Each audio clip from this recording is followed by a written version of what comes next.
hate this.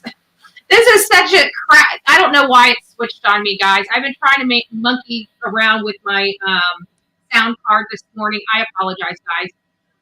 So what we're seeing here, I didn't realize. I'm glad I looked at chat just to read some messages. You guys can all should all be able to hear me now. It was a setting. Yeah. Okay. Perfect. So as you know, this is going to be all the footage that's going around because it's the only footage that everybody has to use really of the capture. There was only so many choppers in the sky to take this footage. So we've been following this case. I've been monitoring this case from the beginning. It was an escaped inmate, but not really something that we, really do on this channel. Even Casey and Vicky White, we touched base on it, but we didn't really follow it. This one started turning really ugly, probably after day 5 or day 6. We started losing, let's be honest, a little faith in law enforcement about capturing this guy. Very concerned for the community, very concerned for, the victim's family lives, 10 minutes away or 20 minutes away from where they, in the close vicinity to where he escaped from. And we've just been monitoring and watching this stuff for days as it kept getting worse. And then he escaped the search perimeter. And then we really lost, I'll be honest, for me, I started not losing faith in law enforcement. I feel bad for them because I know that they were doing everything that they could humanly do in a situation like this. I mean, they're doing everything that they can do.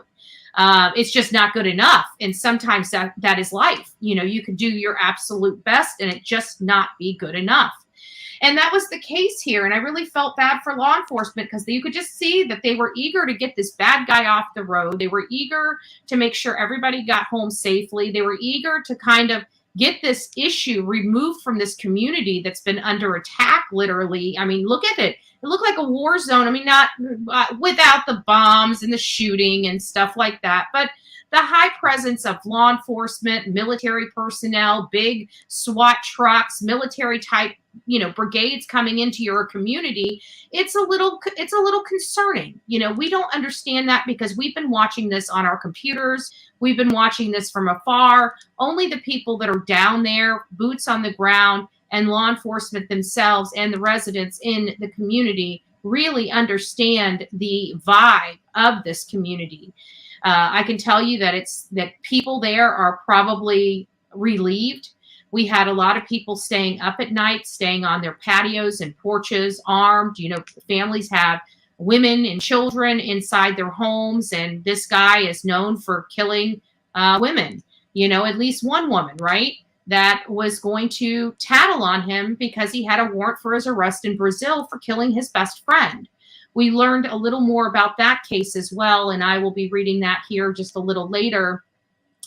But Danelo Cavalcante is officially on his way back to jail. I couldn't be any more. I'm sure all of us. I'm just going to let you guys watch the convoy all over again because I haven't had a chance to see it. I want to go back and find the footage of his capture. There was a plane of his capture. Let me see if I can find that. I was watching it on my phone, and it's kind of hard.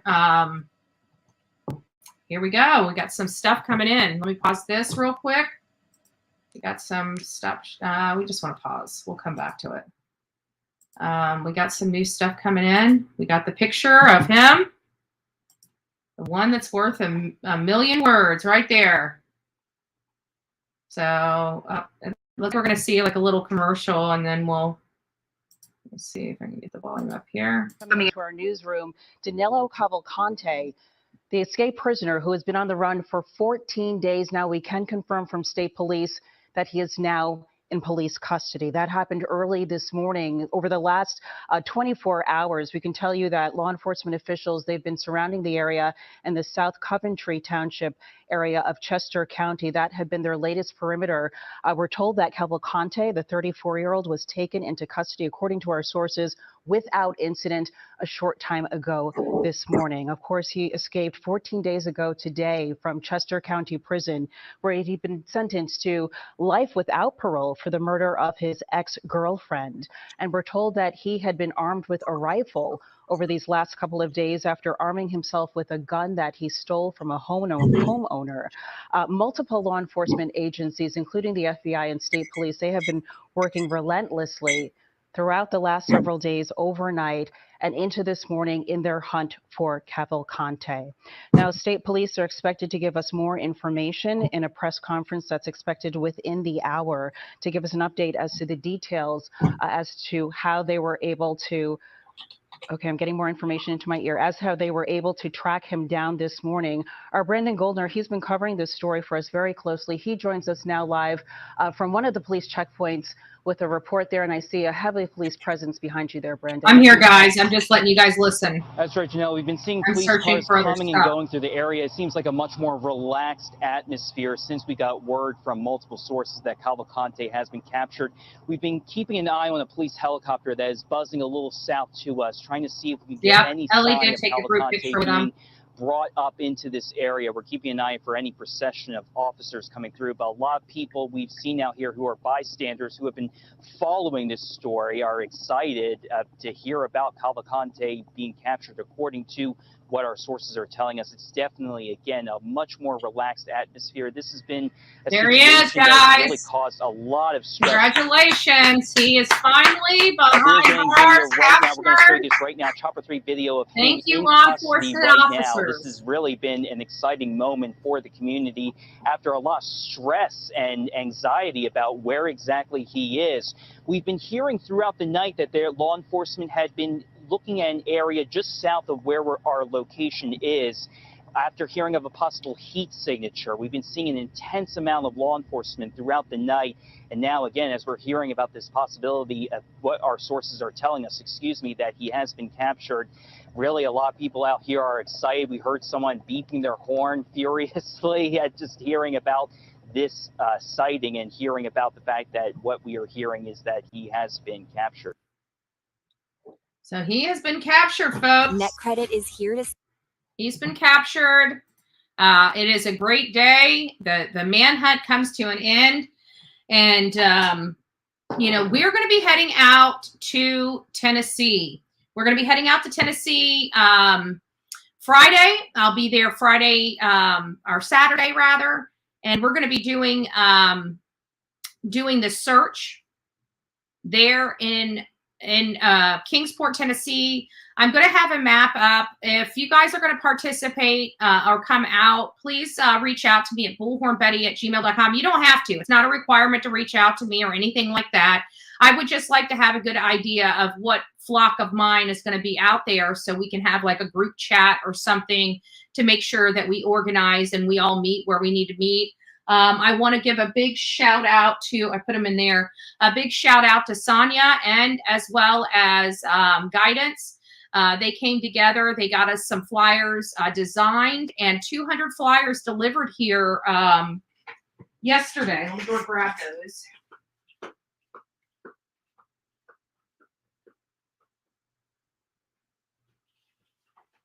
So we have nice flyers to go out. So we have that, and the $2,000 reward is on these flyers here. So we have plenty of flyers for this trip. Again, thank you, ladies. Thank you, ladies. It's definitely a group effort here on the Bullhorn Betty channel, and we're definitely appreciative of all people's hard works and donations. We also, I know there's a lot of people, this economy sucks. So just watching this channel, just watching those advertisement, it helps generate funds that we can utilize to help these families. This is from our own mods, the Coffee Club mods. So again, thank you, beautiful ladies, for your wonderful contribution. I know that we definitely appreciate it, and I'm confident the family does as well. Susie Sue, you're right. That Cavalcante looks extremely. Well, we have to think. I mean, he was on the run. Today marks the 2 weeks he's been on the run. You know, I'm sure he expected to be a lot further than, you know, within the 20-mile range of the prison. But even with all the issues that happened, for example, the mistakes that happened at the prison. I mean, he was gone for a solid hour before anyone even noticed he was missing. He already had an hour lead. Think about that. He's not sitting there waiting. He's trucking, right? You leave that thing, you're trucking. Most people do, what is it, about a mile every 10 minutes? Would that be kind of normal for a good brisk jog? Maybe less. I don't know what I won't tell you my age. Yes, I will. All you guys know that Sunday I'm turning 44, but it's been a little minute since I've been in high school, been a little minute since I ran track or cross country or any of that. I can't remember. Okay. I honestly can't remember. I think mine was maybe 11 or 12 minutes. I was slow. That's why I joined the cross country team, So, I mean, the point is I think he could have gotten, oh, thank you, Lisa. I like to think I'm very young, but, every single birthday, Sunday I turned 46. Oh, I got a birthday sister. Be careful. You don't want to rub elbows with me. I got a fake reputation to uphold over here. Don't want my fakeness rubbing off on you. Sorry.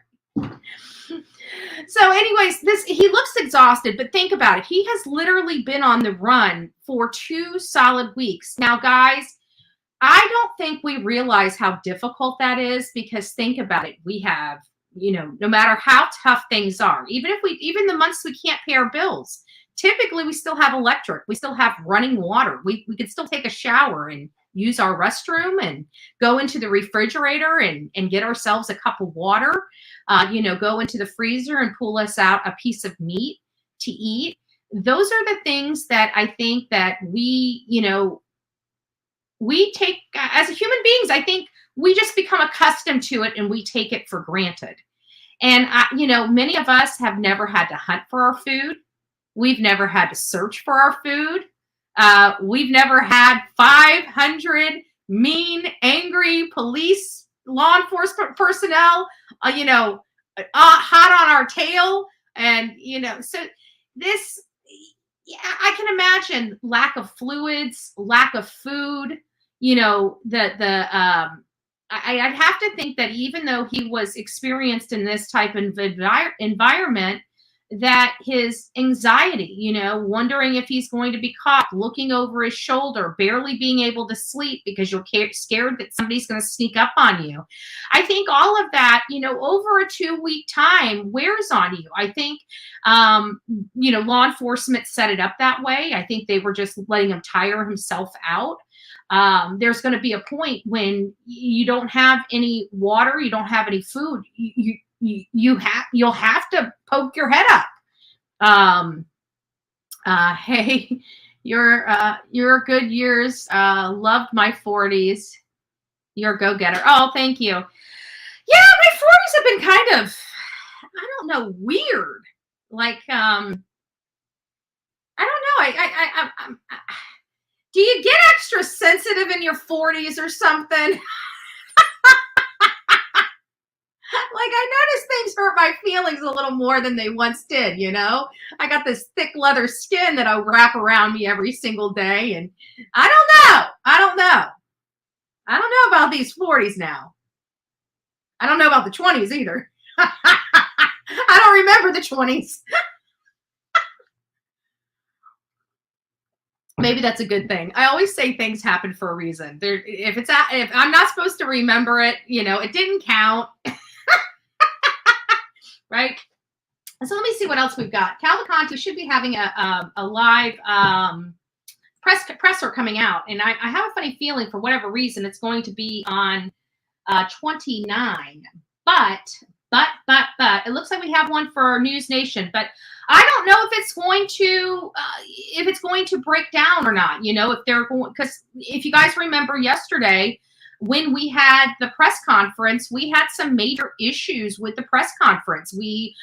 First we were having some audio issues, the visual aid. I mean, it was just blurry, and then it got so crystal clear.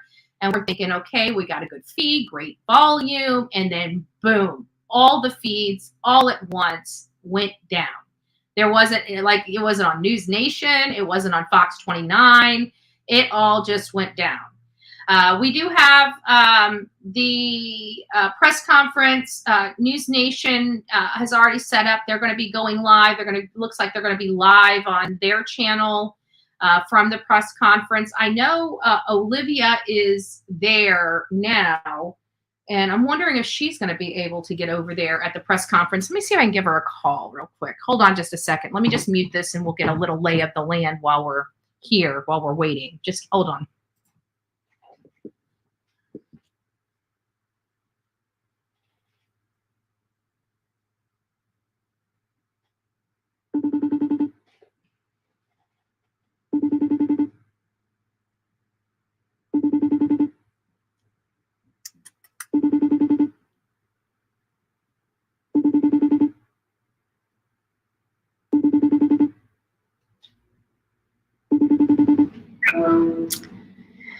Hey, you're muted. You're muted. Are you setting up now? Yeah. Okay. Can I unmute you and you just tell the audience what's going on out there? Yeah, but really quick. Okay. All right. There we go. All right, guys. So Olivia's out there. I can't pull her up on the screen. So what is it? It looks like the camera's straight up to the clouds. It looks like there was a major overcast. Yeah, it was, it might rain. Yeah, it's been overcast all day, but we're expecting that he's going to be at the Pennsylvania State Police Station in like a minute. Are you setting up there to go to the press conference? I think I'll go there after this. To the press conference? Yeah. Because I think it's going to be going on here shortly. I've already got News Nation pulled up. So is everybody like really happy? Do you see a lot of people smiling and just elated that they got this guy off the street? Well, yeah, people are. I mean, I haven't really seen anyone yet, but so far, yeah. It seems kind of tense, though. Still? Yeah, still a little tense. Gotcha. And you got to see the barricade go, like the I don't know, the car caravan or whatever go through? Yeah, that, I don't think that was him, but it was definitely like really big vehicles, like 3 of them that just kind of. If it was it a big black metal looking truck? No, it wasn't. It was like a big, like, I call them the president cars. Oh, okay. So it's probably some Secret Service or some other government agency. All right. Well, I know you're busy. I just wanted to bend your ear. I'm so happy you're there. So just keep me posted, honey. Yeah, I'll call you after, but say hi to all your people for me. I will. I love you. I'm glad you made it safe. Love you too. Bye-bye. Bye. All right, we got our boots on the ground in PA the day that he is captured and taken back to prison. This man deserves. Look, guys. I will be honest with you. I know. Olivia's she's always so sweet. That girl has like literally not a mean bone in her body. And for people that to basically have just ran her off of YouTube is ridiculous. I mean, such a bright, gifted young lady, and just so sweet and just, I don't know. She just wants to enlighten the world through her visual arts, you know? That's really kind of what she does. She likes to put the documentaries together and bring that to you in kind of, that's her, you know, a piece of her that everybody gets to see, you know. It's just, I don't know. I just think she's beautiful. She's talented. She's smart, and she's sweet. Like, she's got, you know, she's the whole package, babes, right? Come on, let's be honest. Olivia's the whole package. She needs to have a little more sourpuss in her tank, but, you know, she's got me. You know, the sweetie pie and sourpuss. The Adventures of Sweetie Pie and Sourpuss. Yes, Ro, captured. He is captured right now. It is a good day. It is a good day. And we're just sitting here waiting for Let me go over here to YouTube just one more time, because News Nation, I remember, started just a hair later than some of the other conferences. Let me see who we got here. Live. live, everything captured. Cavalcante. It is popping all over the streets of YouTube right now, all the Cavalcante stuff. But we do have, like I said, we do have our at least one up right now. Let me see what Fox 29 has, because they've been kind of keeping the world. It's so funny. I see Fox 29 guy driving through. Did you hear that whole thing about him saying a cuss word and how stupid this is? See, you know what? People can say all that they want about us social media creators, right, out there that cover true crime as part of our business. It's funny to me because we make people work for their viewership. They're no longer entitled to it, and it's no longer freely given, because we have provided audiences around the country and around the globe with an alternative to their 5 o'clock news. And I just find it funny, because when I start seeing, these news reporters and newscasters that would never be in their car driving around a town, for hours on end, are having to compete with somebody like JLR that's driving all over towns for hours on end. So I just found it really comical, because people can say all that they want about us, but we make them earn every single view that they get. It's hard work, especially these when you're just reporting on stuff. It's hard work, because you're really just standing in a stationary position for literally hours. And you're not really wanting to move, because you have the most prime position. You move, somebody's going to move into your place. So you're literally there for hours on end. You don't move, and you have to entertain your audience for hours on end. So to be honest with you, I have to think that we have more, and we have to do it on the fly. We don't have scripts. We don't have 1,000, people working, below us that are giving us everything we do. We're out there, and I just couldn't be, I really think that this case here was totally and wholly and proudly represented by social media. I think that this particular case here, I think, was a good case for the social media world. I think we got the information out there quicker, faster. We were able to disseminate it on multiple platforms very easily and quickly. And you know how it is. The quicker you get this man's position out, the quicker you get this man's face out, the quicker you get this man's information out, the safer the community around that situation is, the more up to date they are. They have a feed that they can literally plug into and see what is going on in their community in real time. That is, that is huge. That is huge. Think about that. We have never in our life, in the history of America, been able to get our news that way in the past. And then this has kind of really snowballed over the last, few years of people bringing the news to social media in very unconventional ways. And I think it's a winner, chicken dinner. And again, I really do believe it comes down to the media outlets doing it to themselves. Everybody wanted reality. Remember that?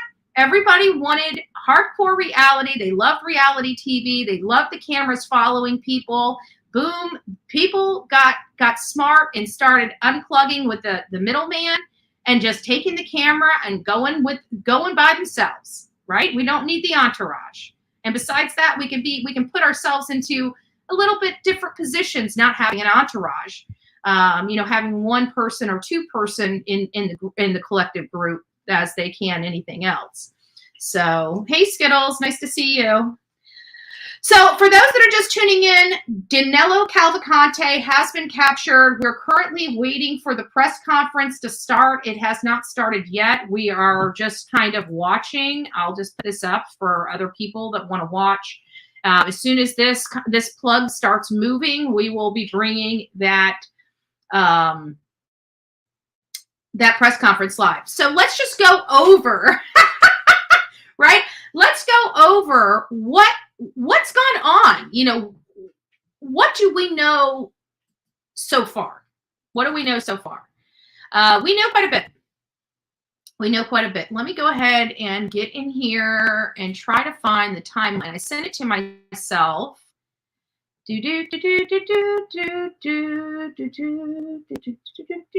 know it's for me. At least I thought it was for me. When did I send it? No, it was an article. Let me see. I'll just type it in here.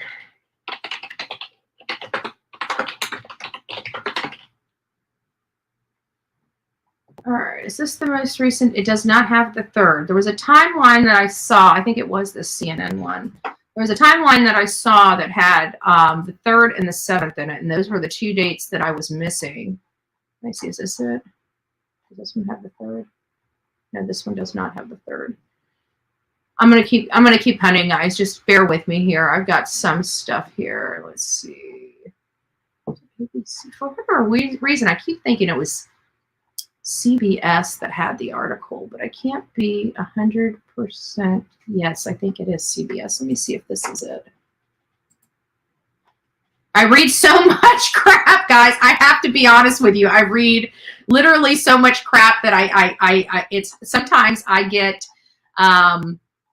it's a little weird. I think this is it. I think I found it. I kind of try to remember what it was or who wrote the article, but sometimes I forget.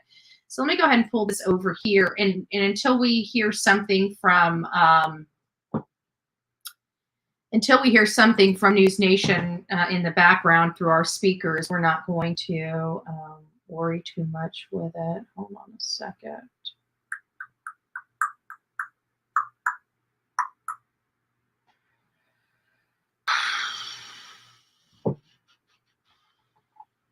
Okay. So here's what we have right now, and I'm just going to share this timeline so we can kind of get a good back idea. Let me see if I take this banner off here. It's going to drive me nuts. There we go. It's going to give us kind of like a back idea of what kind of transpired. This is probably one of the better timelines that I have located. And so this starts with August 31st. It really does kind of just really break it down for you. Even starting out at 8:33 a.m., Cavalcante block enters the exercise yard at 8:51. So not even 20 minutes later, he escapes by crab walking. By 9:35, Cavalcante unit returns from the yard at 9:48, and again, that was almost an hour later, was the first time. So it was almost 9:45 in the morning when they finally realized that Cavalcante was no longer at the prison. The prison went into lockdown 2 minutes later. On Friday, September 1st, the search for Cavalcante entered its 2nd day. Investigators said they haven't uncovered any evidence showing Cavalcante made it beyond Chester County, and we are learning today he never did.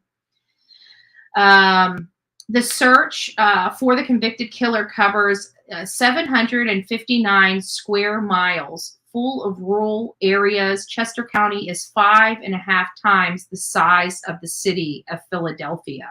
So a very, very large area. We believe he was hiding locally, which we now know that to be true. On the 2nd, on early Sunday morning, Cavalcante was sighted 1.5 miles away. That was that Drummond person, and he grabbed some food and stuff like that. Well, we learned Sunday into Monday that he had most likely changed his appearance. Oh no, I guess maybe not. It hadn't been there yet. So on the 2nd, he was 1.5 miles away. On the 3rd, which was the 4th day, family and business in the area were taking extra precautions. They had additional law enforcement. They kept Longwood Gardens closed Monday, September 4th. 4 credible sightings. They said 4 credible sightings on Monday the 4th. I only heard of the 2, but I don't remember.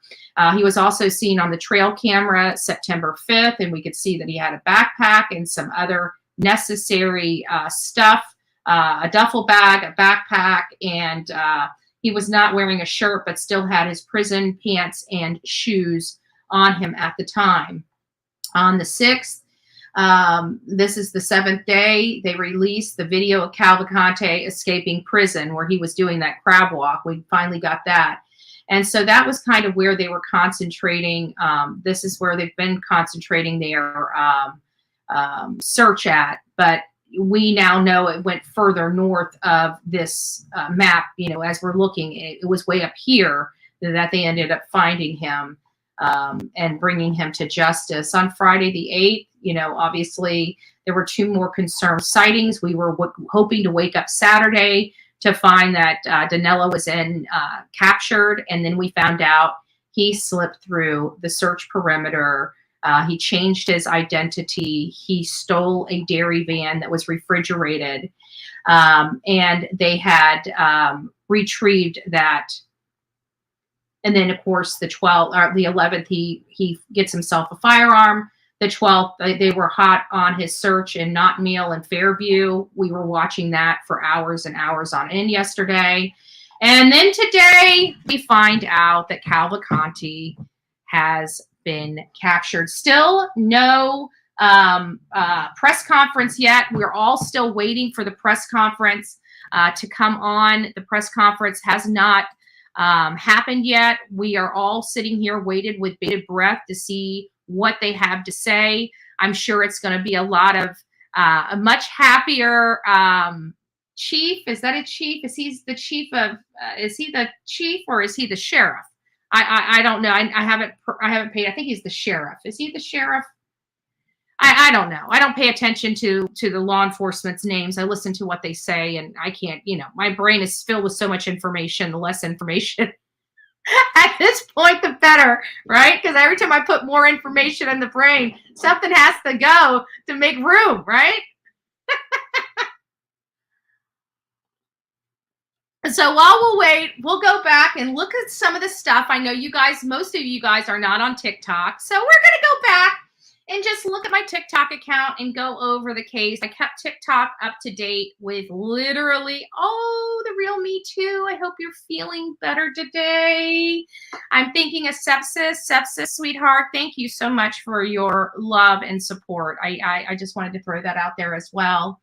Let's just get on TikTok and see what I have been up to over the last, few days. I've been pushing videos out. You guys are like, what in the world's going on with you?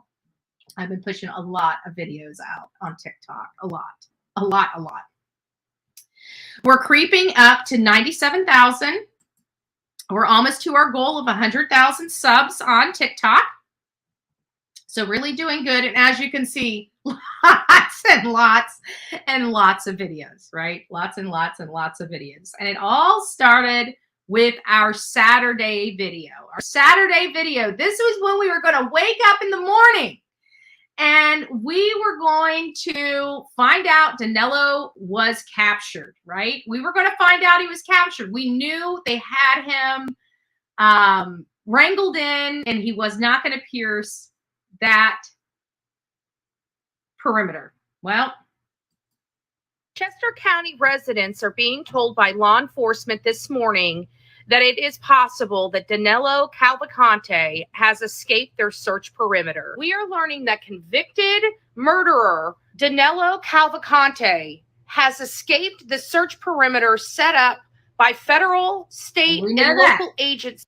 Now we have new information coming out from Chester County about the escaped inmate Danelo Cavalcante. We are now learning that Danelo has changed his appearance and has stolen a van and has escaped the search perimeter. Escaped inmate Danelo Cavalcante. Police believe he is now in the Phoenixville area and warn he has changed his appearance. They posted new photos of a clean-shaven man outside of a home in East Pikeland Township, Chester County. They believe this is the escaped killer. In my head, maybe I'm. All right, guys, an update is coming in right now.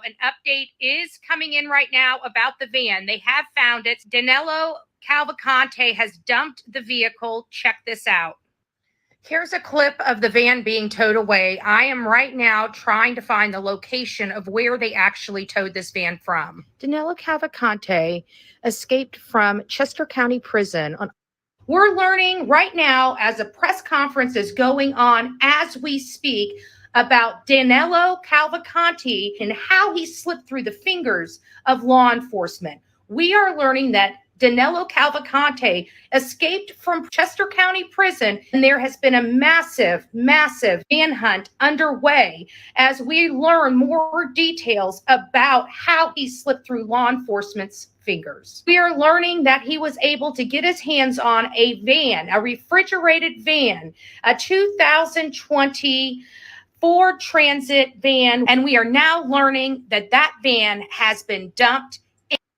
I put my first brother in jail.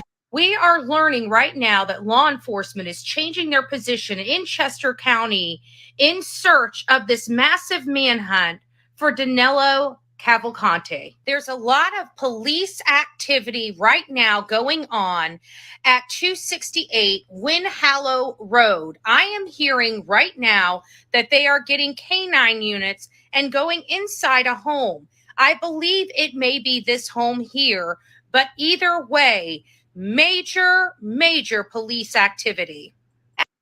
There's heavy law enforcement presence in Chester County, Pennsylvania.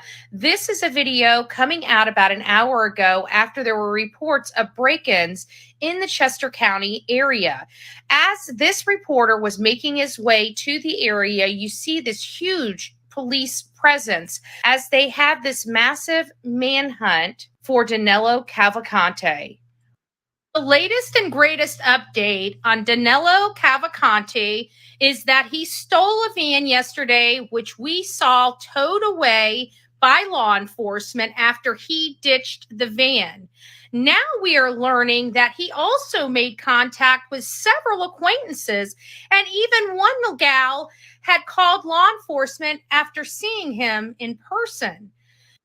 This footage is coming in right before noon on September 12th. This is Chester County, eastern Chester County. And as you see, there are armed patrol people in the middle of the road. In this particular intersection, they are checking vehicles one by one. Hey guys, we are learning today that the governor of Pennsylvania just spoke not too long ago at a press conference vowing to find Danelo Cavalcante and bring him to justice.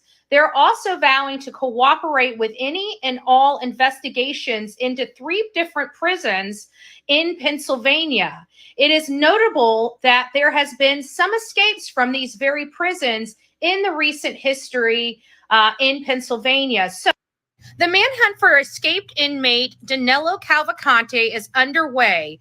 As you see here, the choppers are located just a little northeast of Not Mill Village, but a little southwest of Bucktown. However, earlier in the day, around noon or a little afternoon, they were kind of more hovered around the Bucktown area. So it makes me question, where is Danelo Cavalcante? Hopefully he's still in the area and hasn't broke through the perimeter. We saw that there was every vehicle in that area was being searched and gone through by law enforcement, armed law enforcement. According to the Kingsport Police Department, there are no leads at this time. Layla's mother, Jennifer Stantinello, has issued a $2,000 reward of fundraised money to help generate leads in Layla's case. This reward is just an incentive to get some of those people who might have seen her after the marble slab to come forward and give us that information. Right now, guys, there might be a spotting. They might have them. Don't be surprised, folks. I dropped this at like 4 o'clock this morning. By thunder in the alerts that they might have the JLR investigate. At least new information for you. This is the current situation. If you look on the map on Prizer, we're at the corner of near 23 and Route 100 and on Prizer Road. Rumor is some sort of heat detection that they're detecting. Did you guys see that? Have you guys heard of that? And then lastly, CP to all units on the perimeter. Stand by for message. CP to all units on the perimeter. Subject is in custody. we have breaking news coming in. The subject is now in custody, guys.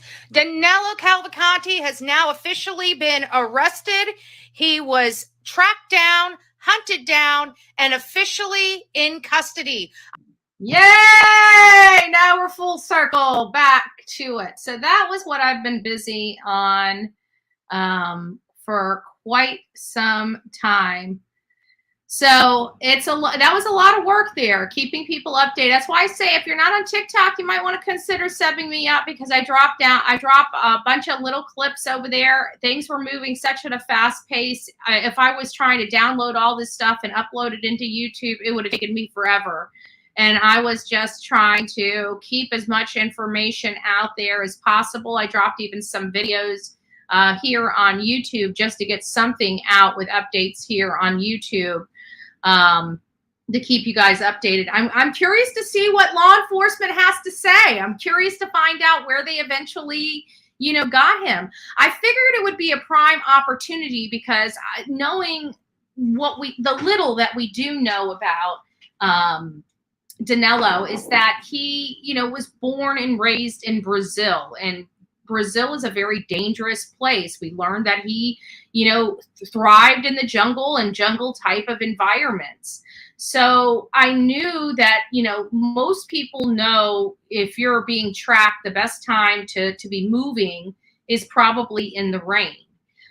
So I figured that, with that torrential downpour, I mean, it was bad. Thunder and lightning all over the place out there. I was watching it in real time. It was bad.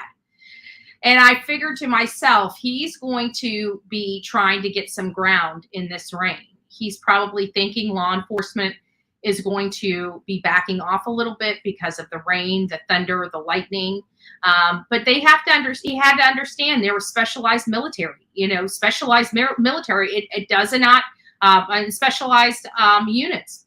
It doesn't matter, rain, shine, sleet, snow. It can have, golf-sized balls of hail coming down on them. They move forward because they don't go home until their mission is complete. And that's how they train certain units and certain special forces they're out there in the rain, they're out there in the thunder, they're out there with lightning crashing around them. They still move forward. If it hits them, they render aid, but they don't stop. And I was thinking, and then hearing that message, this last message from, let me go back, let me play this. But it was this last message. I'll play this one all the way through. Right now, guys, there might be a spot. That he was going to be arrested, and he was going to be arrested today. It just might come to an end. Open up with by thunder and the alerts that they might have the JLR investigate. At least new information for you. This is the current situation. If you look on the map on Prizer, we're at the corner of near 23 and Route 100 and on Prizer Road. Rumor is some sort of heat detection that they're detecting. Did you guys see that? Have you guys heard of that? 40s are tracking some sort of heat movement on Prizer. It's literally a mile that way, more or less. Residents aren't playing here, and they have the right to protect themselves on their property. There's women and children on this property. Start to get notifications saying that there might be some sort of activity that they're tracking them, but now it's thundering.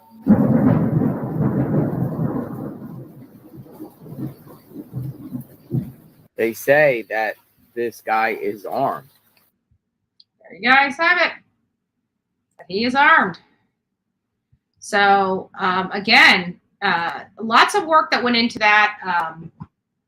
We had good results from the stuff that we put out. I got to tell you that one video when we were in Layla Santinello's town searching for her, that video is now, it just crossed over 2.5 million views on TikTok. I couldn't be any more pleased to have been a part of getting her name out to such a broad and large group of people. That was really helpful, was really beneficial to her family. It was really beneficial to help aid in the search, and it was very beneficial in acquiring a licensed PI in the state where Layla resides and went missing from. So very proud of the work that this channel is doing, and it's not me, it's all of you, because to be honest with you, none of this would be possible without each and every one of you. I mean, let's face it. You know, once upon a time, you know, Olivia and I look back and we were talking about it the other day about, you know, how far we come. You know, I remember Gabby Petito, we didn't have like 2 nickels to rub together. I remember everybody begged us to continue the case and sponsored us to go out to Moab and Wyoming, and we were all just like biting our nails because we had to eat, you know, had to be so frugal because we were all just, you know, we just wanted information, and those adventures led us to where we all are today. And it's just, it's been quite a journey, I've got to say. Yeah, Bonnie's journey, but it's been such a interesting journey that we have, and I'm very proud of the work we've done. You know, it's one of those things where, you know, like even the Quentin Simon stuff, you know, we got blamed for a lot of stuff out there that we had no hand in. I think that's what a lot of people don't understand, is that the protesters that were being arrested out there weren't us. You know, those nighttime protesters weren't us. We weren't even there. We went out, you know, after we started hearing that they were getting arrested, we started going out at night just to see what are they getting arrested for, you know, because we're there during the day. We're sitting in chairs, you know, just have our flyers up and talking to the audience and, you know, asking where Quentin was. You know, it was pretty, for the most part, pretty docile. I mean, we got loud here and there, but for the most part, we were really docile. You know, we were over on our side of the road. We weren't really bothering anybody. You know, it was just whenever they were wanting to get attention and come out and do ridiculous stuff to get attention. And so it was like, you know, could things have been a little bit better? You know, of course, you know, I don't know if there's ever really anything that's perfect. We don't prescribe to perfect here on this channel, but there was definitely something that was learned there. One thing I learned is always keep the cameras rolling. Never turn it off, even when you have shenanigans start, because when that camera was off was some of the most important stuff that needed to be reported legally, lawfully, you know, for legality purposes. I was just trying to keep the nonsense off my channel. And but you know, there was stuff to be learned. But overall, like even Gabby Petito, you know, there was a lot of we had a lot of support. I mean, we had overwhelming support, but we still had those people that were you know, kind of haters and stuff like that, because they didn't realize we were actually out there between our 5-minute protests. We were out there talking to neighbors, going to businesses, tracking down leads. We knew what had happened before a lot of other people did. We knew that he had acquired an attorney before he ever got back to Florida. We knew that his parents knew that he killed Gabby before he ever got back to Florida. So when we heard Chris Laundrie was helping him clean out the van, we knew he was destroying evidence, and he knew he was destroying evidence at the time. Mom, just wait. You're going to have to just wait. Just give me a minute. So we knew that, you know, he was doing some stuff. And of course, we had good relationships, especially with a couple of the neighbors that lived, you know, on the other side of the road, just literally right across the street from them. And we even acquired even more information. Even the lady witnessing Brian Laundrie leaving the house with a brown paper bag. And she even said, you know, I thought it was his lunch. He came here. He just got into the driveway with the Mustang. He walked into the house. He grabbed a brown paper bag and he walked out. And she just naturally thought that was his lunch or something like you know, like that. But it was really interesting. It was really interesting. Okay, so Mom, you're on. You're up. Let me check all this. The presser is on YouTube by the association. Okay, got it. Us safe. The public over the last 13 days has had a chance to see what excellence in law enforcement means, what true dedicated professionalism is all about. I couldn't be more proud to be standing up here today with these professionals from every level. Press is on. They did extraordinary work. I think I said press on. We had a tremendous assist from the public here in Chester County. I want to say thank you to the public for their vigilance. Thank you for the constructive tips that they shared. Thank you for remaining on guard. By some of the folks behind me for saying this. I believe they are the finest law enforcement agency in the United States of America, and I could not be more proud to be the governor of this Commonwealth and to have the chance to serve in public service alongside these great leaders in the Pennsylvania State Police. County, we appreciate your support, and we appreciate the dedication that you have shown us and the generosity that you have shown us. We are in your debt to us. Okay. Now we're up to speed. There. I got all the highlights. Oh, shoot. I got all the highlights. Men of the Pennsylvania State Police, thank you. Thank you for your hard work and your diligence. This is my third manhunt with Lieutenant Colonel George Bivens. It's not lost on me that it was 9 years to the day yesterday for the Blooming Grove ambush. And in all of those operational cycles, there is no person who enjoys more of my trust and confidence. He was tasked with standing this operation up. My confidence in him is marrow deep. He is the consummate professional. And I would now like to turn it over to Lieutenant Colonel Bivens to give you the operational rundown of the capture of Cavalcante. Now that we know his official name, I couldn't remember it. Great job.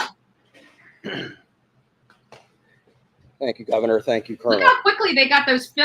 It is a true pleasure to stand here this morning and talk to all of you about bringing this manhunt to a successful conclusion, and without getting anyone else hurt, most importantly.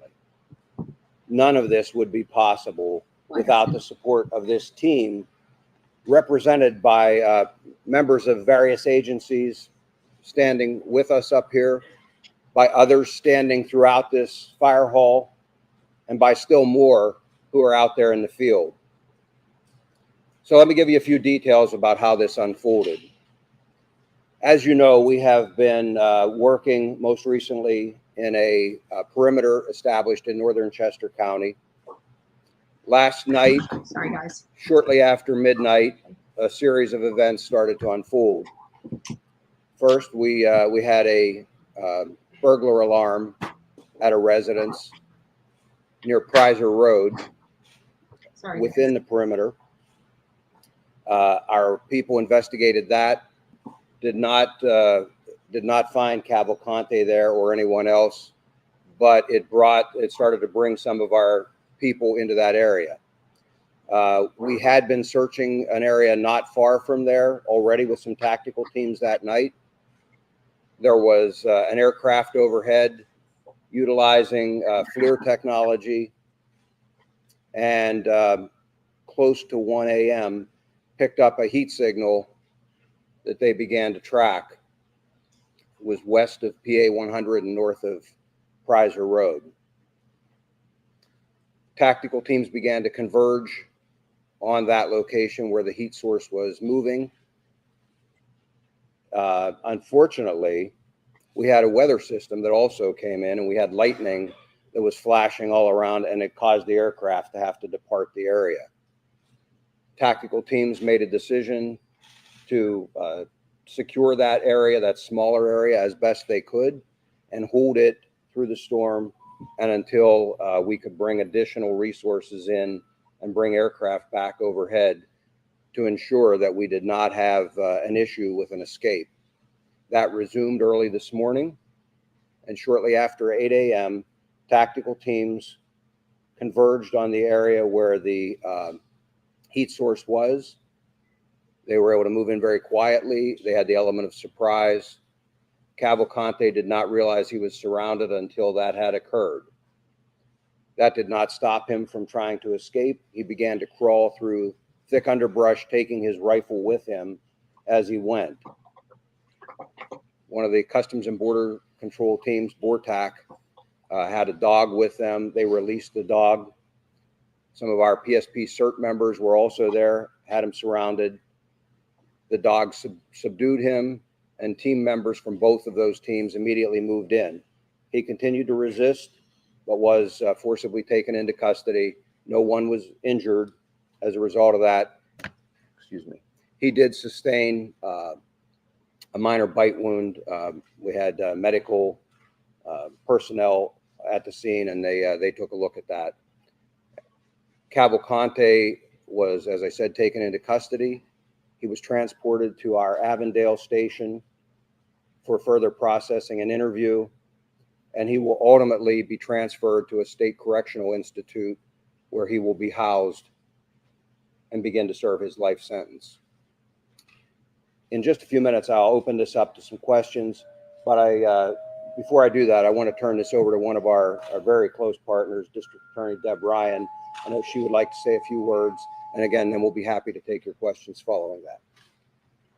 Thank you, Lieutenant Colonel Bivens. Today is a great day here in Chester County. Our nightmare is finally over and the good guys won. We owe a debt of gratitude to all of the first responders for their tireless and dedicated efforts in bringing this fugitive to justice.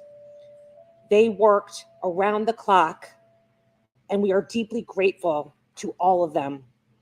Our community can finally regain its normalcy and breathe a collective sigh of relief. This would not have happened without the collaboration and efforts on behalf of a multitude of agencies. I need to thank the Governor, Colonel Paris, Lieutenant Colonel Bivens for his unflappable and dedicated leadership, the U.S. Marshals, the Chester County Detectives, the FBI, U.S. Customs and Border Patrol, the Department of Emergency Services, the Sheriff's Department, and every single person who went out into the field in the most horrendous conditions.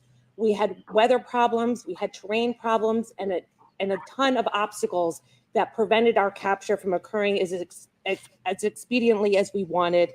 We have the best people in the business, and we never lost faith that this capture would occur. We knew that it was just a matter of time. The scope of this manhunt was extremely impressive. The brave men and women who went out there every single day are our heroes. And I am proud to be a part of this collective team of people who worked around the clock to bring this man to justice during this monumental challenge. They utilized every piece of advanced technology, dogs, drones, helicopters, every asset available was put out for this capture. I can't express our gratitude deep enough to all of them and to the community for their support. We received dozens and dozens of donations, well wishes, and kind support from everyone in the community, and we thank this firehouse for housing us. We know we disrupted their lives for a while. One of the first calls we made upon learning about this capture was to the Brandow family, who, as you can imagine, had been living in a complete nightmare. They are so grateful to the men and women who helped with this capture. They can now finally sleep again. I can't thank law enforcement enough for their efforts. Thank you.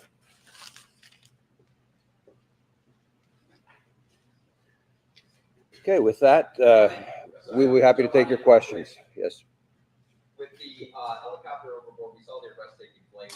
There was some criticism about the photo op that was taken with the fugitive. Can you explain how that's actually a standard procedure, or what's the reasoning behind the photo op with the fugitive? You know, I'm aware that there was a photo op that was taken out there. Those men and women worked amazingly hard through some very trying circumstances. They're proud of their work.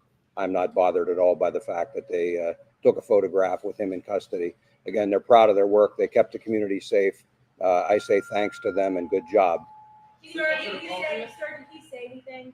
Amen to that. Release the name of the canine officer who bit him during his capture? We will probably not be releasing the name. And in terms of anything that he said, we need to use an interpreter, and he has been taken back to the station. And at that point, we will attempt to interview him at the Avondale station. We're going to try to debrief him and find out. I'm not aware of it. As they can about what he did. I don't have that information. Your officers were authorized to use lethal force if he didn't actively surrender. Was the goal to always take him in alive? That's always our first choice and preference. Again, that option is only to prevent the escape of a very dangerous individual. Had they not been able to contain him, that would have remained an option. Which organization? It was a combination. It was a combined group of the Border Patrol and PSP. When he went into the van, he was stripped and had his tattoos photographed. Is that normal procedure? Yes. When the thermal imaging happened at 1 o'clock, was he in the same location when you found him? Wait, I'm sorry. You'd ask first, man. Was he asleep when you found him? He was proned out. I've not been told that he was asleep. I'm told that he was proned out trying to hide and then began to crawl away. Was it the same location when you had thermal imaging at 1 when you found him at 8? It was in that close proximity to that, yes. What was he saying that anyone was helping him? No one was assisting him at that point. Sir, what was the agency that was flying? No one was assisting him at that point. So there must have That been was a proof of DEA. assistance. And that was a fixed wing aircraft.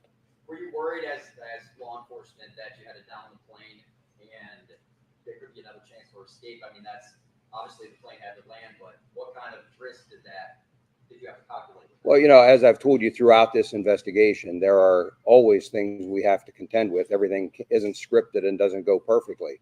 And so it's just another challenge. Worried, I don't think is the word that I would use. We simply had to adapt. And so we secured that inner perimeter while always keeping our outer perimeter secure, so that if he did manage to get out of that inner, we would box him in yet again. Senator, how tough an adversary was he? He led some very high-profile, difficult manhunts. How tough an adversary was he compared to somebody else? I don't know that he was particularly skilled. He was desperate, and I've said that all along. You have an individual whose choice is go back to prison and spend the rest of your life in a place you don't want to be, or continue to try and evade capture. He chose the evade capture. He was in good shape, obviously able to climb, as you saw, to get out of prison. But ultimately, as I said all along, we had an amazing team assembled here, capabilities that are just very formidable. And I was confident all along that he would eventually be captured. And ultimately, this team, and I credit all of them for bringing together their collective experience, the resources, and being able to apply that and capture him.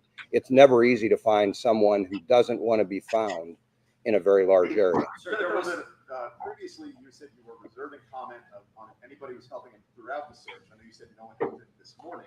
Can you say now that he's in custody whether he received help these last 13 days? There were people who were intent and intended to assist him. We had been successful, to the best of my knowledge, we had been successful in preventing that assistance from reaching him. Is that a good assistant? Yes. There had been some frustration, some criticism from the public as this was stretching on. Now that it's over, do you consider this anything other than a success? No, it was absolutely a success. And I got to tell you, I think by and large, the public stayed amazingly supportive. I had some third grade students stop by yesterday and drop off letters and notes of support for all of these responders. We put them out for them to see at briefing time and things. That's the kind of support we saw from this community. There will always be criticism. There will always be people who think they can do this job better, and they're entitled to that opinion. What I would tell you is, again, I put my faith in this group of experts, this group of seasoned law enforcement professionals, the dedicated men and women, not only of the Pennsylvania State Police, but of all of the other partner agencies who went out there every day. I'll put my money on them any day of the week. And I believe the community supported them and continues to. Will he be charged with escape, and when will those charges be filed? We'll be discussing with the district attorney what, if any, charges will be filed. But for right now, again, there is a commitment, and he is going to begin serving his life sentence at a state correctional institution. She is in the deportation proceedings. That will proceed as had been initiated. I'm sorry? I do not. Other than the rifle, what did he have with it? Did he have anything else? Just the clothing and things that he was wearing. Did he attempt to shoot? Did he attempt to try to engage? He did not have an opportunity to, no, sir. I don't have an exact number, but looking at the teams we were sending in there, in the immediate vicinity was probably 20 to 25.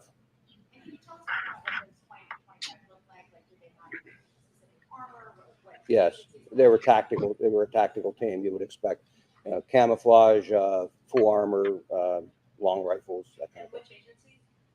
Customs and Border Patrol was their BORTAC team out of El Paso, and then Pennsylvania State Police CERT. It's our Special Emergency Response Team. Also the ground from they now pinpointed him, right? They're Yes. on the ground and they're quietly moving in. Can you guys still hear that okay or no? It's From getting that low on point, my end for some probably reason. 5 minutes. It played out fairly quickly once they had identified him and moved in. He detected them at that point once they were already in position. And again, he started to crawl away, and it played out very quickly then. Sir, what is your greatest lesson from this 14-day manhunt? You know, I don't know that there's any single lesson. I will tell you that I learned something from all of these. And as I told you before, I bring that experience to the next one. And so I just go back to, it's all about the team. It's about assembling the right group of people, the right technology, the people with can-do attitudes who will stick with you through the investigation. And that's what we did. And it's worked well for us in the past, and I'm sure will work well for us in the future. Colonel, some of the people intending to help. I just want to see if we can get a little more detail from you on that. You did mention from the sister was intending to help. Who else might have been intending to help? Can you give us any And the reason I'm not going to talk about that again, as I mentioned, we will be discussing with the district attorney whether there will be any additional charges. I don't expect that there will be on that aspect, but we want to have that discussion before we disclose anything else. All right, I think we got. I think he stopped because his normal pattern was to travel in the late evening, early or overnight hours. Whether he got tired or whatever, normally he typically didn't travel then later at night, and he typically did not travel during the day unless we pushed him. And we did have several instances of that where he was pushed and had to move. But, you know, he doesn't have night vision or anything like that, the type of technology that many of our operators had out there. And so traversing rugged terrain is difficult to do. I believe it was just easier for him to do in the late evening hours and late afternoon. I believe that's what caused it. It was a scalp wound, and they bleed pretty significantly. I'm told there was not any significant injury. Just one, ma'am.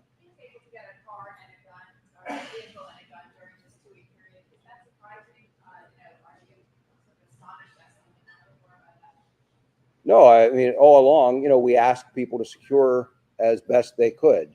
Unfortunately, he was still able to acquire some of those things. Again, those are just some of the challenges we deal with in an investigation like this. Our people rise to those challenges, and ultimately, again, he was successfully captured. I know that you led the effort also in July earlier this year when that person escaped using bed sheets. It was a chocolate lab that ultimately led to his arrest, and now here we are again. You're talking about a canine moving in and basically disabling Cavalcante. Can you just kind of talk about the having canines and their use and how much of an asset they are when you're trying to navigate tough terrain and down things? Sure. I mean, in the case of Tucker, he was kind of a civilian. I would say we deputized, and brought him in. He's now an honorary member of PSP, but lab.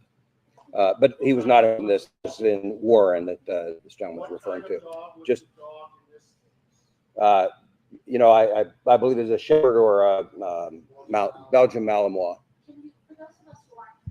Just 1 minute, if I can come back to this gentleman. I I apologize.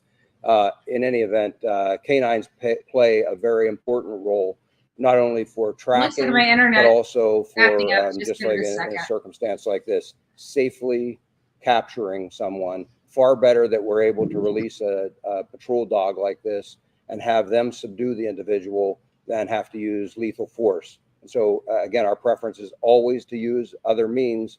Canines play a very important role. For those of us who aren't familiar with the area, can you tell us a little bit more about where he was? It appears he's in front of a commercial building. Was he hiding within that building, or he was? He was in the wooded area, again, west of PA 100 there. I'm sorry, west of PA 100. How he was getting nourishment and, liquids? No, that'll all be part of the interview we'll attempt to do. Whether he'll talk to us or not, that's obviously entirely up to him. But that will be something that we'll be asking. Sir, at this juncture, can you release where he worked in Chester County prior to his 2021 arrest and homicide? Unfortunately, I don't have that the list of those locations. I know that he did a variety of jobs installing flooring, but I don't have the specific list of work locations. How long will he be at the Avondale Barracks? Long enough for us to process him, and however long an interview lasts with him. I don't expect it to be for a very extended period of time, and again, at that point, he'll be transported to an SCI. Sir, was there any concern that he would team up with another small man to step inside of a trench coat, Little Rascal style? No. Can you give us more detail on the actual encounter with the dog? Did the dog tackle him, bite him? Again, I didn't see this specific capture. What I would tell you is the way those dogs are trained is to simply go to the person. They will grab whatever is closest for them to grab, and then they are trained to detain that individual. They don't just keep biting and releasing or trying to cause additional injury. They simply grab onto and try and hold that person in place until officers can get there. So that's why they're never released, at some great distance or unsupervised. There are officers close by who can then move in. The handler can immediately pull the dog back off of they give them a command, pull the dog back off, and then officers take over from there. He did. I don't have the name right now. Was there any body cam footage or doggy cam footage in the situation? I can tell you this lieutenant's much cooler than he was the other day when you could tell every question he was a little hot under the collar. The expertise of Border Patrol being here to make that arrest. What your experience played and how that made a big step up? Sure. Now, Border Patrol is trained in tracking and pursuing. From the time an agent comes on duty, assigned to the southwest border, they get lots of experience tracking and trailing people. And then with our technology and other resources, it just aids in the searches like this one. Different terrain than normally what you're working with, correct? So Border Patrol is assigned to both the northern border and the southwest border. So we got training and experience in all types of terrain. Okay, that's about the largest I can We pull that out. assisted the federal, state, and local partners with our resources, whether performing observation at night, searches during the day, searches during night, and then obviously we had our tactical teams here. Question for Governor Shapiro. Governor, yesterday you described just not 24 hours ago that you were calm and that your commanders over this operation were also calm. In hindsight, how did you balance the obvious pressures from outside that were forever saying, find him yesterday? We had a job to do, and that was to capture Cavalcante. And I had the absolute best team working on this. I'm proud to be associated with the Pennsylvania State Police and all the law enforcement leaders who were behind me, federal, state, and local. We knew we had the best. And we knew, as Colonel Bivens said multiple times, he was desperate. And it was just a matter of time. I couldn't be more proud of them. And I want to come back to two questions over here that are related to Mr. Holden's question. One was about the assets that we deployed beyond the people. I hope that the public takes great pride in the technology, in the canines, and in all of the assets that were brought to bear here. We ask a lot of the public through their tax dollars to support the police, to support law enforcement at every level. And they got a front row seat here in Chester County and across Pennsylvania to see the extraordinary work not only these individuals do, but the great technology we're able to bring to bear to ultimately capture dangerous suspects like this. The public should take great pride in that. And then to the gentleman's question there in the suit, folks, whoever had their Eagles hoodie stolen, if you could let us know, I'll do my best to get you one of those new Kelly Green ones, okay? Governor, can I just ask you, two escapes, two different individuals from the same prison in the same year. What do you say to people who live in this area and say, what is happening at the Chester County Prison, and what are you guys going to do moving forward to try and prevent this kind of thing from ever happening again? Here in Pennsylvania, our system may be a little different from other states. We have state correctional institutions, and then we have county jails. In this case, the Chester County Jail is run by Chester County officials. They'll answer those questions as to what occurred and what changes are ultimately going to be made. Certainly, the State Department of Corrections will be here to assist in any reviews sounds like and any other work that they prisons need done need to to make be sure that that facility is modified. secured. They obviously have a lot of work to do there, and I'm confident under leadership of Chairwoman Moskowitz and District Attorney Ryan and other leaders in the county, they'll get that done. Is it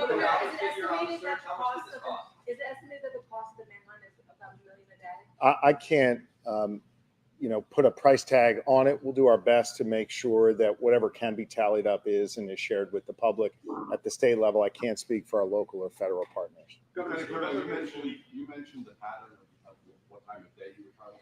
Were there any other patterns that you picked up on that were key in tracking him, containing him, and then ultimately? There were a number of things that that we picked up on, and he didn't follow the same pattern every single time. Seemed to like to travel via creek beds. He liked other paths of less resistance, wood lines, power lines, gas lines, that type of thing.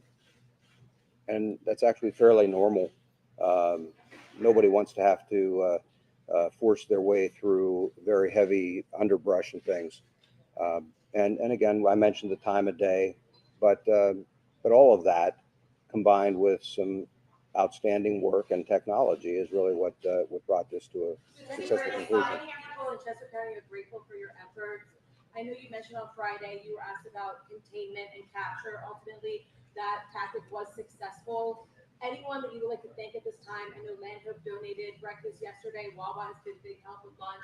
Any small businesses you'd like to thank? And then again, the people of Chester County. I will tell you that we have been compiling a list, and I don't want to stand here right now because I will absolutely miss many.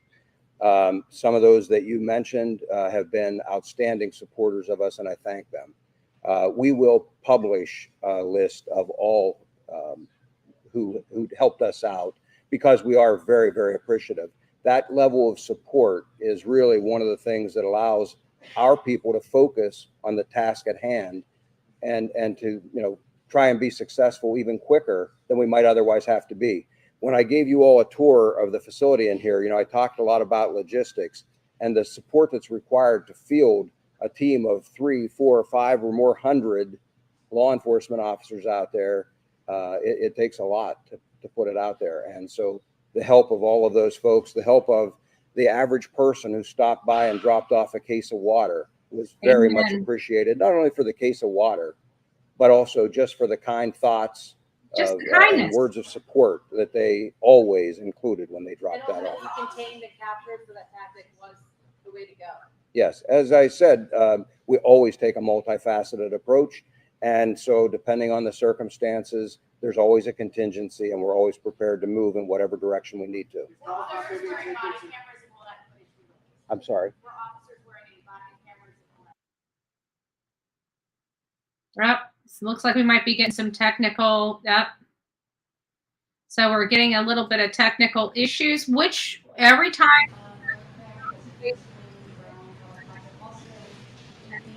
Problems. It was a DEA fixed wing aircraft. I believe that's South Covington. I would have to look at a map. We were operating in several townships there, but again, it was north of Prizer and west of PA 100. So where were you when this all happened? And do you have a personal feeling of satisfaction for 14 days of very long, hard work? How does this feel for you this morning? I was here in the command post when the capture occurred, and yes, I'm very happy that this occurred and that no one was injured.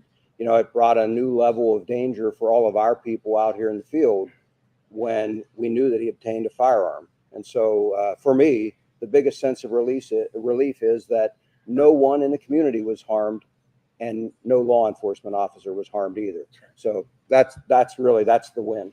Sir, were you mobile the whole time, or did he set up a base camp? No, I believe he was more mobile the entire time. Sir, what prison is he being transported to? We're not releasing that, but it is going to be a state correctional facility, and once he is get him out of the county, we'll release where he is being housed. Senator Colonel, you said that multiple people attempted to help him. Did he have any means of communication to reach out to those people and coordinate with them as to where he was? He did not at the time that we captured him. Yes, ma'am.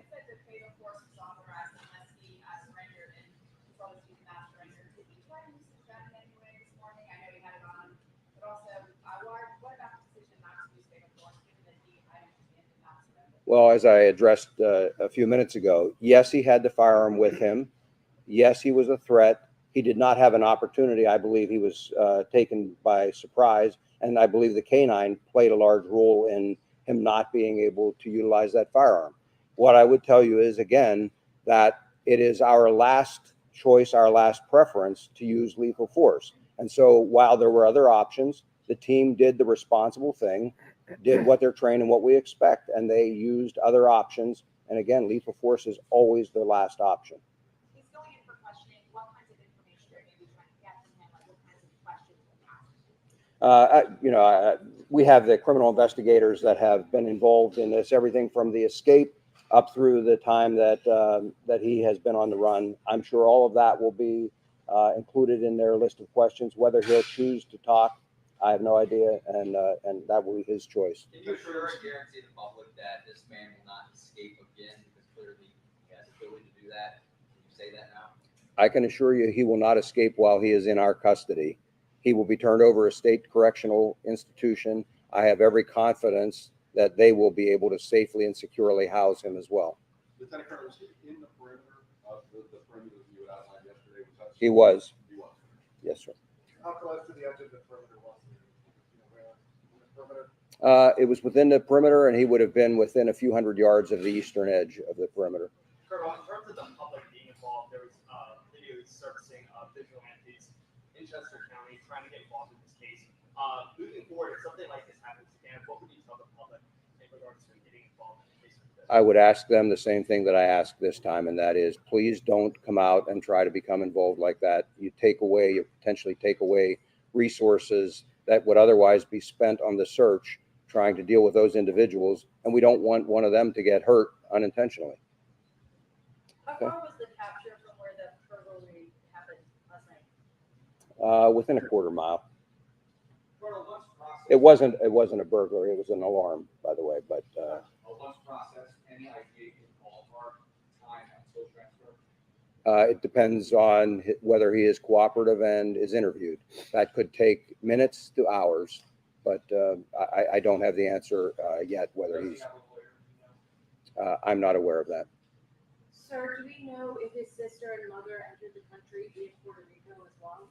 I don't believe his mother is here, and I don't have that information immediately available here about where they entered. As I said, his sister, though, is in the process of being deported now. You have time for 2 more questions?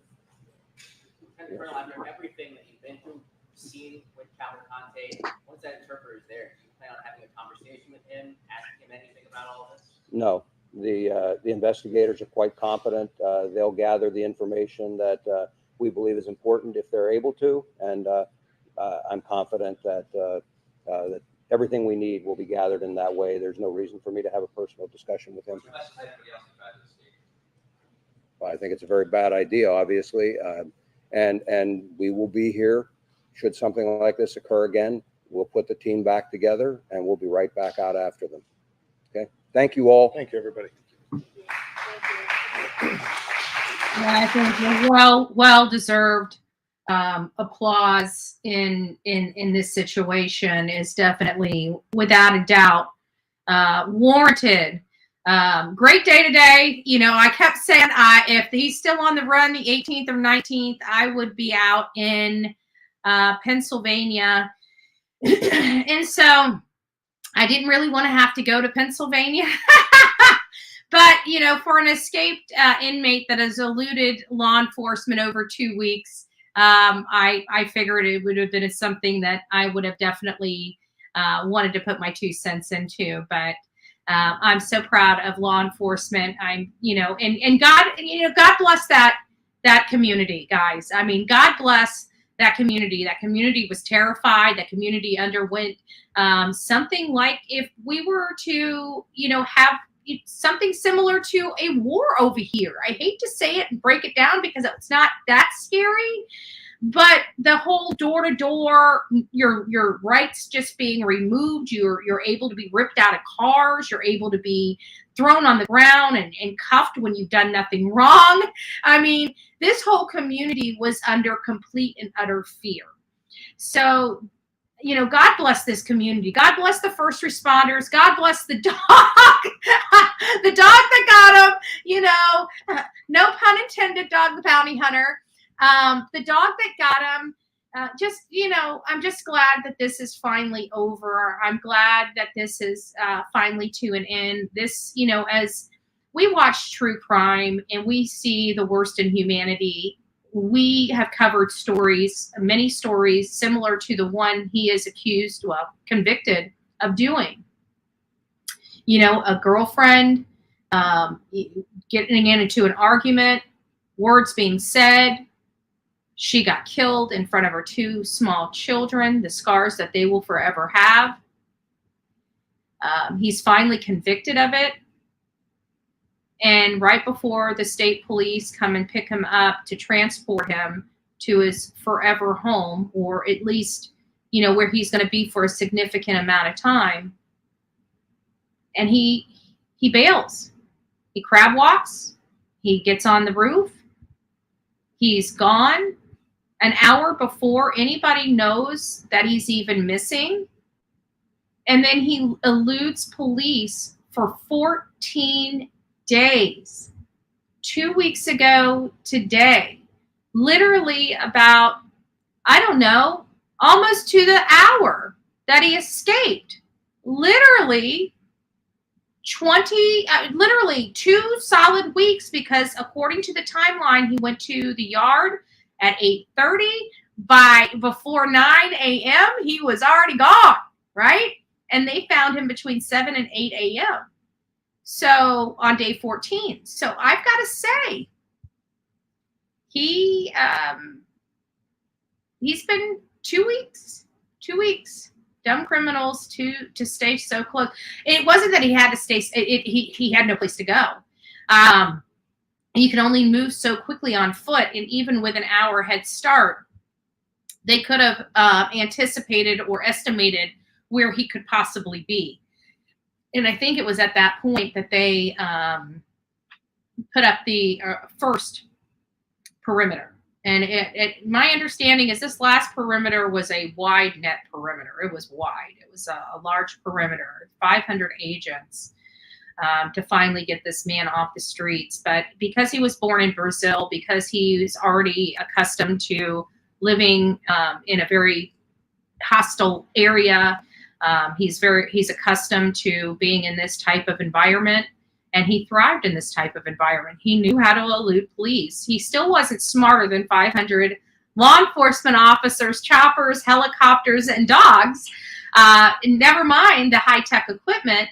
But he was smart enough to elude them at least for 2 weeks. So, you know, we got to give props where props is due. And quite this for a scary criminal like Danelo Cavalcante.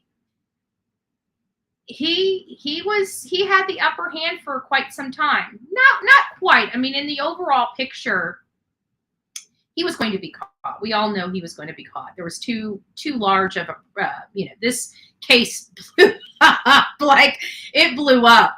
And everybody and their mother was watching it. I mean, literally all other cases have taken a back seat to this escaped inmate. And even, for our channel here, we stopped everything we were doing when he got out of that. When he busted through the perimeter, that was enough for me. We started, I started getting on every social media platform I knew and putting his face literally everywhere I could. So one thing I need to learn is Spanish. I think once I learn Spanish, we'll have the Spanish airways. We'll start getting stuff out there in different languages. Maybe somebody knows Spanish and English. Maybe I need to start sending you over my stuff and you do voiceovers in Spanish so we can start getting Spanish-speaking people when we have things like this. There's a lot of people, and I feel so bad because if it wasn't for like Telemunda or whatever that one television channel is, if it wasn't for that channel and other Spanish-speaking channel, I'm concerned, for the Hispanic-speaking people in our country. I know that working as a community advocate and activist that I do here, one of the biggest problems that I learned even here in my own county, many people don't know, is that like even school board meetings, they're all in English. Those are never translated to Spanish. And there are so many families that I met, just walking and talking, doing some of the stuff, just hearing from the community. That was one of the big things that they were concerned. The Spanish speaking population in our community were like, look, we want to know what's going on in our schools. We want to be, participate in schools. We can't, we don't understand. And they're not making it easy for us to understand. So, I don't know if they've made any changes. It's been a little minute since I've been at the school board, but I know we were campaigning for that for a little while, is at least like do subtitles in Spanish or something, just something, get people. And the reason why I say that is because there's got to be, if he lived there, especially in that Phoenixville area and his sister lived there, there might be a Brazilian, a Latina, a Hispanic type of population there that might have been better suited to help had they been able to get the information in the language that they understood. I'm pretty sure that once this case blew up, they had every Spanish-speaking station out there. But it's a big concern because even here, in our community here, I don't know if we have a designated Spanish-speaking station here in the Tampa Bay area. To get, we have a lot of Spanish-speaking people, across several communities, large populations, as a matter of fact, especially in our in our farmlands.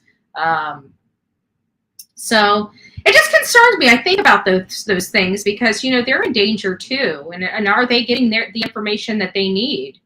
I hope they are. So anyways, guys, this is a great day. Lots of great information. I need to go get the oil change today or in the morning. I'm not sure which, but I've got to take a package to the UPS store. I've got to get the oil change. I got errands to run. So I got to get buttoned up and get packed up. Saturday will be here before we know it. And we're going to be out there, guys. If you are going to be with us on Sunday, September 17th, for the search of Layla Santinello. There's no real time, for those that just want to do their part, but, maybe you can only help for an hour. Maybe you can only help for 2 hours. There's no time limit. You're not required to be there a half day or a whole day or anything like that. If you would like to come out and help, please consider coming out and helping. But if you could kindly email me at bullhornbetty@gmail.com just to let me know you would like to come out and help. When I get some information together, because we've got things that need to be downloaded on our phone. It's a program that helps track our movements. So when we're out there searching the woods, we can download where we've cleared. That can all go over to law enforcement so they know where we've been, how much area we've covered, so they can get that information. That'll be at least beneficial to them if they're looking for, looking at a specific area. So there's some things that I'd like you guys to have downloaded and tested and understand how to use before we get out there on Sunday, but we will take some time just to go through best practices and the program that's going to be tracking all of our movements. You know, it's just, it's a lot. So, you know, we can't guarantee how many people will be there. I know for a fact we have more than 5. It could be the 5, it could be 100. We have no way of gauging how many people will be out there to help. So if you would like to help, please consider coming out and helping. Maybe after we're all done searching and, you know, whatnot. Again, it is my birthday. Maybe we'll all go out and just hang out and whatnot before we, you know, call it an evening. So if, you know, if you guys would like to hang out for that, I mean, it's not going to be anything big. It's just probably going to be like McDonald's or pizza. I mean, it's, you know, by the time I really don't want to go sit too much, you know, we're going to be hot. Let's be honest. We're going to have water. Oh, that reminds me, I need to bring a cooler, some ice, you know, we need to have hydration, and a game plan. So I've got, the map. I still have to work on the map of where we're going to be, you know, searching, and I've got to get it approved. So once we have the map approved and our search areas approved, then we will move forward. We will move forward. And I really hope I'm going to have 3 walkie-talkies. So depending on how many people we have, we will break off it. If there's not really that many people there, we'll just do one big group. You know, if there's, you know, a decent size, we've got 3 walkie-talkies. So the maximum amount of groups we can have split apart is 3. We got to be able to communicate from group to group, especially if something is, you know, happens to be found. We definitely need to group, you know, be in groups. So, and we need to have team leads. It's just a long story, but we'll get it all taken care of. We'll figure it out when the day comes. I'm thinking that if we we'll have our meeting date, our meeting place up. Again, that's one of the reasons why I'd like people to let me know if they're going to be out there, so you guys can know where we're going to be meeting, what time we're going to be meeting, but it's going to be most likely around 8:30, and then we'll start our searching around 9:30. It's going to be a little hot out there, like I said, so, you know, dress in comfortable shoes, shorts, shirts, wear sunscreen. If you're worried about bugs, bring bug spray. You know, bring something to hydrate. We're going to have stuff to hydrate with, but if you will have a backpack or something, you want to put some things in, you know, prepare yourself for like you're hiking, because that's pretty much what it is. You know, it's just walking and looking and logging and notating. We're out here looking for someone, and the concept's pretty simple. We just need bodies. So I hope to see as many people out there on September 17th as humanly possible. We'll get some of these areas cleared, and we'll do something positive for my birthday again this year. Last year for my birthday, we were searching for information with Michael Monkey Vaughn. This year, I can't find any other better place to utilize my time than helping find a missing young girl. There's no guarantees we will find her, but if nothing more, we can clear some areas for law enforcement. So, and we can give them that report, and they can see exactly where we were, exactly what we did. And, you know, if we do find something, they'll be able to find it very quickly. So that's the name of the game. Hope to see you guys soon. And I will probably be back later today. Don't hold me to the fire. Do not hold me to the fire, but I'm pretty sure I'll be back later today, because now that this manhunt is to an end, we've got a lot of work to still go over. We still have we still have to be refreshed on the motion for new trial with Alec Murdaugh. We have a few more exhibits left on Alec Murdaugh that we need to go over to get a good understanding of everything. We just need updates. We need updates. And we haven't updated on Brian Kohberger in quite a little minute. So, you know, I'm either going to do that. I'm most likely going to do that later this afternoon into the evening. Because tomorrow is going to be a little sketch. I'm not sure if I'm going to do a live at all tomorrow, but we will. Gabby Petito, we'll go through that and see there's that whole settlement offer being offered in Gabby Petito. Listen, I don't know whether they're going to accept it or not. I don't know what the settlement offer was in reality with this case. I really don't. But to me, this case has always been about bringing the truth to light, because so many people were so deceived in thinking that these parents had nothing to do with this case. A lot of people, you know, I mean, we had more, like I said, we had way more way more love than we did hate at Gabby Petito. But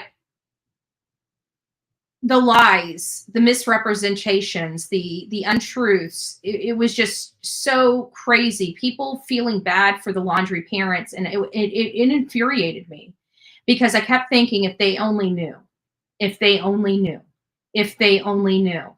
And it's like, you know, with this lawsuit with Gabby Petito's parents, the Schmitz and the Petitos, it seemed to me like they wanted the truth out. And to me, it seems like this settlement is shutting that truth up.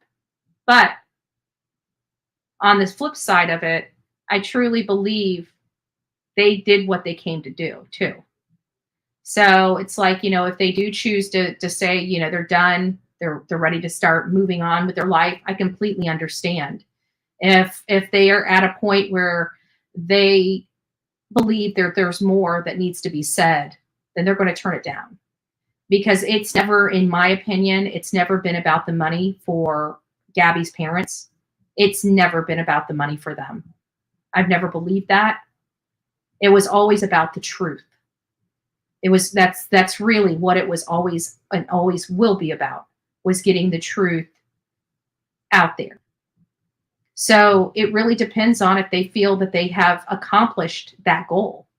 If the truth is out there, then they're going to settle. If there's more to come, they're going to keep this going until they got what they came for. So I truly believe that people will find out, because there was, and a lot of the hate was directed at, why are you blaming his parents? It's because they didn't understand. No matter how much I tried telling them, they knew they wouldn't believe me, because they're sitting, you know, hundreds or thousands of miles away, not realizing that we just don't come out and say things like that, that we actually look into it and we find out for certain that that's the truth, that that's the case.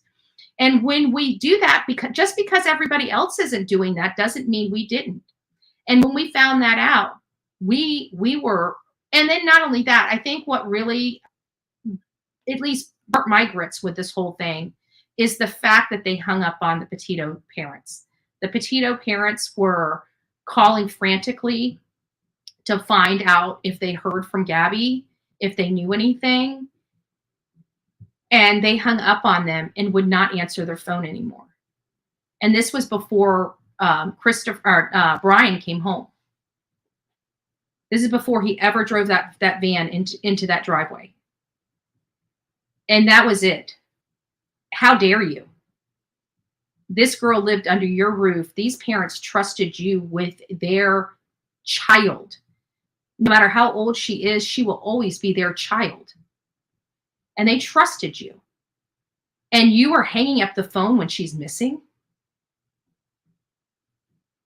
I can't even begin to express how angry that made me. And if you guys know anything about me, I don't get angry. I fixate on a goal and I go achieve it. And so when we had an opportunity to be out in front of there and let them know that we knew, you darn right. I wanted them to know the whole world was going to know. How dare you? It was sick. And then more and more kept coming from that point forward. And I'm serious about literally more and more information just kept coming. It first came with, you know, they had to know something. And then we found out more. Then we find out Chris is out there working in the van that his son brings home, cleaning stuff out. I was sick to my stomach. If you guys, you know, this is a young, beautiful girl, and she lived in your house. You were about to be her parent-in-laws, you know, you know, and how, no. And you know what the crazy thing is everybody spotted. This is the crazy thing. When you deal with a situation like this, many people would believe that like violence in the home and all this stuff comes from the husband's side. It was it was like, I don't know why we all thought, and we were all accurate, but so many people pointed to Roberta. It was Roberta's fault. Roberta. Even when we were out there, the way she was talking to Chris, the way she was shoving Chris in the house, you know, the way her whole mannerism, you could tell who was the boss of that house. And we all knew that, you know, the free passes that Brian kept getting throughout his life was Roberta. There's no, I don't know of any dad that doesn't want his son to have his own house and be married and have a couple grandkids and have that great job. And, you know, and here he is looking at his son with no real prospects and living at home with mommy and daddy. That doesn't bode with Chris's personality. That's Roberta. That's the umbilical cords. Always giving him a pass. Always. And that's what led us where we are today. And not only that, but they knew that Gabby, this abuse wasn't, they knew about this before they even went on this trip. There's been fights inside that home. We know that because neighbors told us. Again, we learned a lot being there. We were there for 5 weeks, literally 10-hour days. 10-hour days, and only 50 minutes out of that entire 10-hour days were on bullhorns. 50 minutes out of 10-hour days. That's right. 5 minutes, 50 minutes out of all day. You would never have thought that, would you? That gave us a lot of time to do a lot of research. All right, guys, I just want to tell you, you guys are amazing people. I'm glad you stuck around with me for the whole Danelo Cavalcante. He is captured. We couldn't be happier. We're going to be going down memory lane. Many of you know, or maybe you don't know, September 18th was the first day I started protesting in front of Gabby Petito's prior home, which is better known as the Laundry House. That is coming up. The 2-year anniversary we will be together on. I'm not sure what I'm going to do because you know I'm not going to be home. I'll be traveling. But it'll be the 2-year, literally the 2-year anniversary, not the 2-year anniversary of learning of it. I remember where I learned of it. I know exactly where I was. I know exactly who approached me, and everything is history from there. We did this not for fame, not for anything else. We did it because we thought we could affect change. And I have to tell you, I never thought we would affect the kind of change that we did. And we did. And we will probably forever be known of that.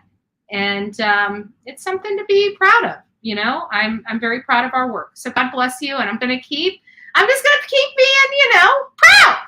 What can I say? God bless you. God bless me. God bless everybody, right? We could all use a little bit of blessing. Have a great day, guys.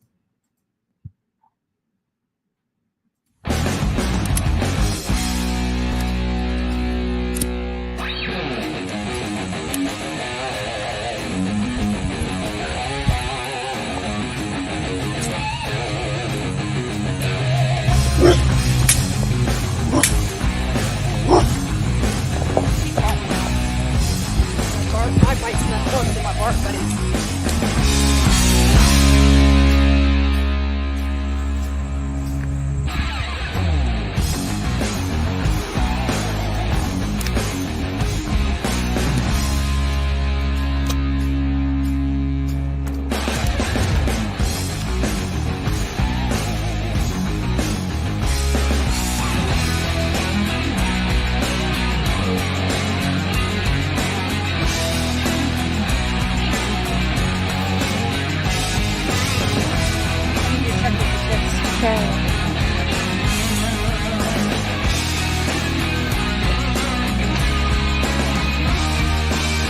And slid down so we can see a red suitcase right here for law enforcement. And if they're watching and you guys would like to come back here.